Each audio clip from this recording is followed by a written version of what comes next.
اللہ رب العزت نے جو انسان کو نظام دیا ہے وہ خلافت ہے۔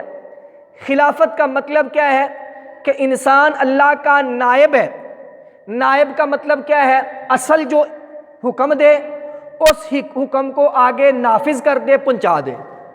اللہ کے احکامات کیا ہیں؟ ان احکامات کا نفاذ خلیفہ کی ذمہ داری کرے۔ اپنی طور پہ کوئی قانون نہیں بنا سکتا، اپنی طور پہ کوئی رد و بدل نہیں کر سکتا، اس اصل سے اس کی اصل کو ختم نہیں کر سکتا۔ اگر کوئی نئے قانون کی ضرورت ہے تو اس قرآن و سنت کی روشنی میں بنے گا، اس کی روح سے بنے گا۔ یہ ہے خلیفہ کی ذمہ داری۔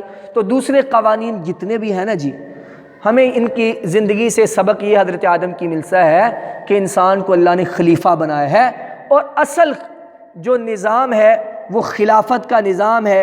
باقی جتنے بھی نظام ہیں، ہمارے ملک میں جو نظام ہے، دیگر ممالک میں جو نظام ہے، چائنا میں سوشلزم ہے، روس وغیرہ میں جتنے بھی نظام ہیں نا جی، یہ سارے کے سارے انسان کے بنائے ہوئے نظام ہیں۔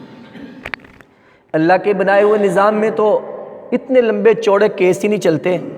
20 سال لوگ عدالتوں کے چکر لگاتے رہتے ہیں، ان کی جوتیاں گھس جاتی ہیں، بچے فوت ہو جاتے ہیں، تب جا کے انصاف ملتا ہے۔ اللہ کے قوانین، اللہ کا نظام جو ہے اس میں فوری انصاف ہے، فوری انصاف ہے۔